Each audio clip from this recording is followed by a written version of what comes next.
A Senate Democrat says the wrap-up of the Mueller investigation is not the beginning of the end, but just the end of the beginning. Joining us now from Atlanta, the top Republican on the House Judiciary Committee, Doug Collins. Congressman, welcome to Fox News Sunday.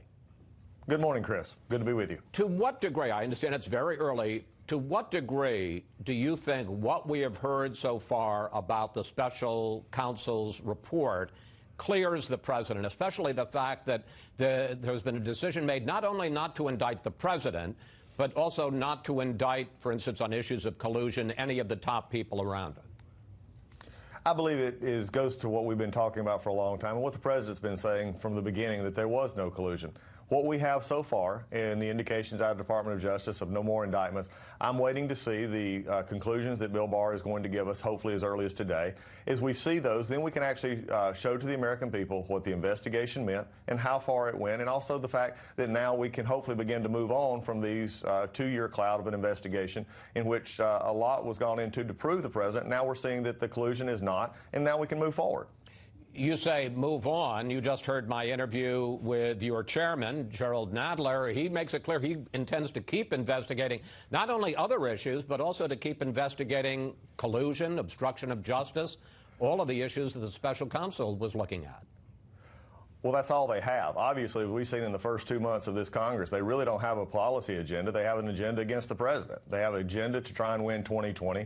And so what we're seeing is they think that they can go into the Judiciary Committee or any other committee and have a limited budget, limited subpoena power, limited staff, and go up against an investigation that lasted 22 months, had unlimited power and limited subpoena power, had plenty of investigators, and they think they can find something more than what they did, then I think they're sadly mistaken, and I think the American people will see through that. What about the argument that you heard from Chairman Nadler? Look, the special counsel has his role. The Democrats, the Congress, has its role, which is different and broader.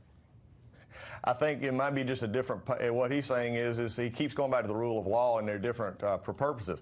If Mr. Nadler is saying that our committee is supposed to be a paintbrush that just simply tries to taint the presidency and paint the presidency with doubt and innuendo, then I would disagree with that. That's an abuse of power. That's not something the committee ought to be doing. And I think we also have to respect what the Department of Justice and Mr. Mueller has been doing. If we do that, then the American people can see we are respecting the rule of law.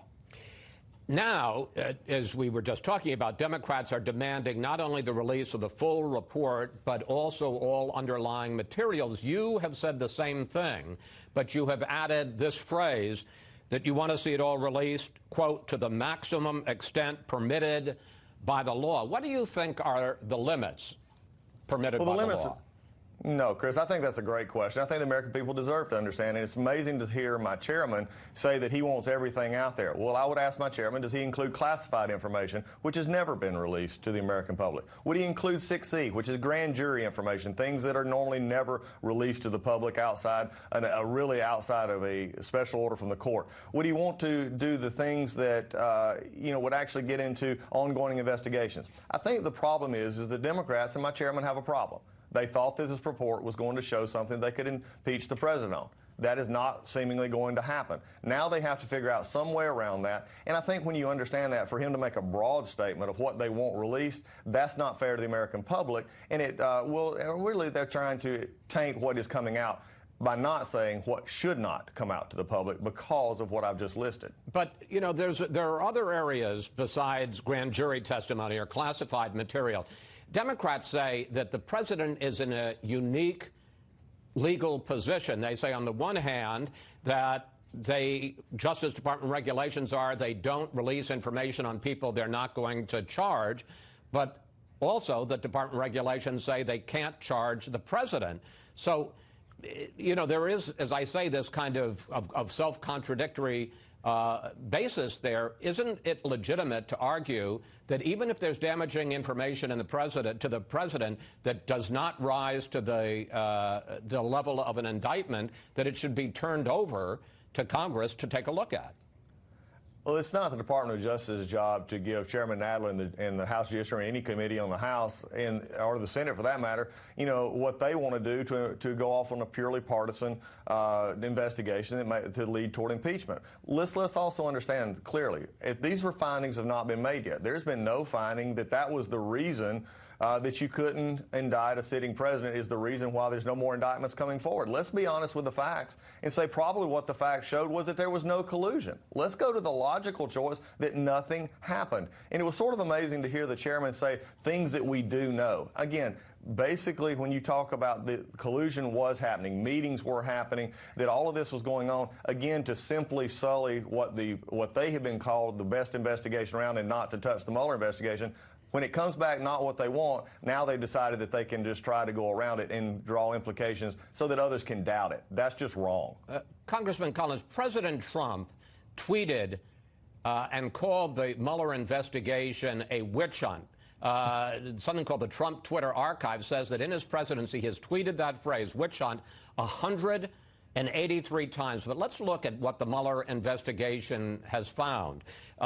His team indicted, convicted, or got guilty pleas from 34 people and 3 companies. His former national security advisor pleaded guilty. So did his former fixer. His former campaign chairman was convicted, and a longtime advisor, Roger Stone, faces charges of lying to Congress. Congressman Collins, I agree that there has been no action, and apparently will be no action taken against the president by the Justice Department. But would you agree that this was no hoax? I think what the president was saying is since he was elected, there have been calls for impeachment in every kind of investigation. And I think what he was lashing out is saying, look, this is not, we won an election, and he won the election, in many opinion, fair and square, doing what people do to win elections. Go and convince people to vote for him and visit every state in the union and not skip states. What we see here, though, is an investigation in which people who lied were held accountable, people who were investigated are now being held under the rule of law. At what point does that not make the investigation any less valid in the sense that they did what they saw on others, but also found that in their main core of the collusion or investigation or obstruction, they're seemingly coming to the point that the president and those around him had nothing to do with this. The other charges, except for those indicted with the Russians, which we'll probably never see in court in the United States, that is the core finding, at least of what we're seeing so far. Remember, that report and those findings are still coming out, and we'll see. But at this point, the president has been proved right. I think he was obviously frustrated during this time, and rightfully so, as this report seems to show. But Michael Flynn was convicted of lying about his dealings with the Russians. Michael Cohen was convicted of lying about his dealings with the Russians. Roger Stone has been indicted for allegedly lying about his contacts with WikiLeaks, which got information from the Russians. Don't you find that, again, not saying that this proves anything about the president, but don't you find it curious that 3 people so close to the president allegedly or have been convicted of lying for their dealings with the Russians? I think it just shows you had 3 people who chose to lie to investigators when nobody told them to lie to investigators as far as anything has been pointed out. When you have people lie to the investigators, when you have people lie to the FBI, Department of Justice, then there's going to be consequences to pay for that. To go into the reasons why they chose to lie is simply something that you would need to ask all 3 of them. We still need the larger picture, which the Democrats want to just paint the president with.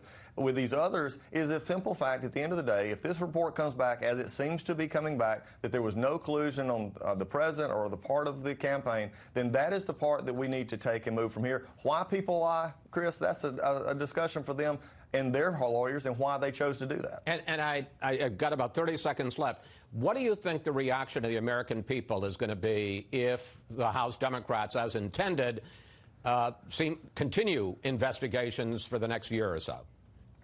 I think it's going to play badly for them, but if that's the way they choose to make their case to the American people that they deserve to be in power in the House, then that's something that they're going to have to concentrate on. We're going to continue to concentrate on one of the greatest economies that we've seen in years. We're going to concentrate on the fact that deregulation works. And I think if they want to go down this path, we're going to meet them with strong resistance because there is a certain time that this is just a rabbit chase that they're wanting to go on a fishing expedition, and we will be meeting that as it comes up. Assuredly, the American people will see through political stunts like that. I like rabbit chases as well as fishing expeditions. Congressman Collins, thank you. Thanks for joining us today. Please come back, sir. Chris, look forward to it. Take care.